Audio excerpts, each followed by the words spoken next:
Hello friends, നമ്മൾ ഇന്നത്തെ special അയില മുളകിൽ വറ്റിച്ചതാണ്.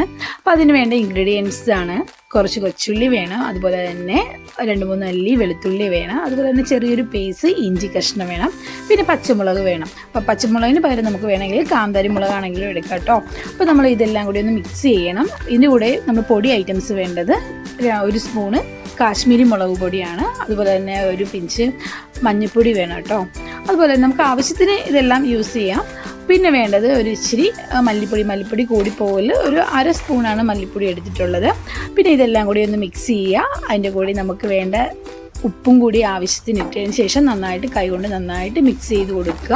അപ്പോൾ നമുക്ക് മുളക് പൊടിയുടെ അളവൊക്കെ നമുക്ക് ഇഷ്ടത്തിന് ആഡ് ചെയ്യാവുന്നതാണ്. അപ്പോൾ അത് നന്നായിട്ട് മിക്സ് ചെയ്ത് കൊടുക്കുക. അതിന് ശേഷം നമ്മൾ ഇതിലോട്ട് കുറച്ച് വെള്ളം ഒഴിച്ച് കൊടുക്കുക കേട്ടോ. നമുക്ക് ആവശ്യത്തിനുള്ള വെള്ളം, എന്നാലും ഒട്ട് കൂടി പോകരുത്. അപ്പോൾ ആവശ്യത്തിനുള്ള വെള്ളം കൂടി ഒഴിച്ച് കൊടുക്കുക. നമ്മൾ ഇതിൻ്റെ ഈ കറിയുടെ സ്പെഷ്യൽ എന്ന് വെച്ചാൽ നമ്മൾ ഇതിൽ കുടംപുളിയോ അല്ലെങ്കിൽ വേറെ പിഴുപുളിയോ ഒന്നും നമ്മൾ ഇതിൽ ആഡ് ചെയ്യുന്നില്ല. അപ്പോൾ നമുക്ക് ആവശ്യത്തിനുള്ള വെള്ളം കൂടി നമ്മൾ ആഡ് ചെയ്ത് കൊടുത്തിട്ടുണ്ട്.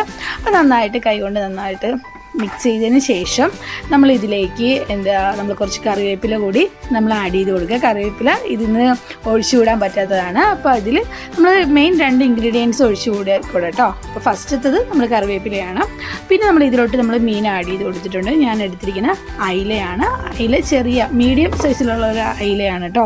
അത് നമ്മൾ ആഡ് ചെയ്ത് കൊടുത്തിട്ട് നമ്മളത് ആ അയില മുങ്ങിക്കിടക്കാനുള്ള വെള്ളം നമ്മൾ അതിലുണ്ടായിരിക്കണം. അതായത് മീൻ ഒരു പകുതി വരെ മുങ്ങിക്കിടക്കണം.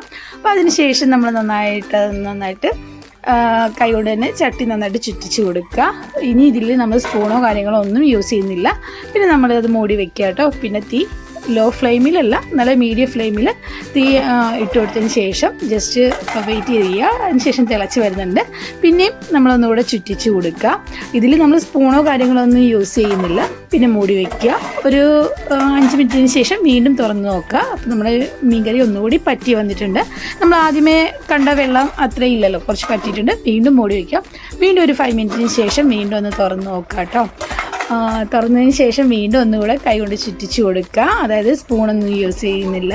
അതിനുശേഷം വീണ്ടും നമ്മൾ എന്ത് ചെയ്യുക, കുറച്ച് ഇതിലോട്ട് രണ്ടാമത്തെ ഞാൻ പറഞ്ഞില്ലേ ഒഴിച്ചുകൂടാൻ പറ്റാത്ത ഇൻഗ്രീഡിയൻ്റാണ് നമ്മുടെ വെളിച്ചെണ്ണയാണ് കേട്ടോ. വെളിച്ചെണ്ണ ഒഴിച്ചതിന് ശേഷം വീണ്ടും ഒന്ന് നന്നായിട്ട് ചുറ്റിക്കുക. നമുക്ക് ആവശ്യത്തിനുള്ള വെളിച്ചെണ്ണ യൂസ് ചെയ്ത് കൊടുക്കുക.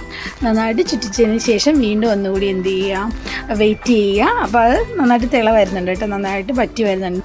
നന്നായിട്ട് അത് ചുറ്റിച്ച് കൊടുക്കുക. എണ്ണ എല്ലാ കറികളിലും ഫുള്ളായിട്ട് ആഡ് ആകണം. അതിനുശേഷം നമ്മൾ കുറച്ചുകൂടി കറിവേപ്പില കൂടി ആഡ് ചെയ്ത് കൊടുക്കുന്നുണ്ട് കേട്ടോ.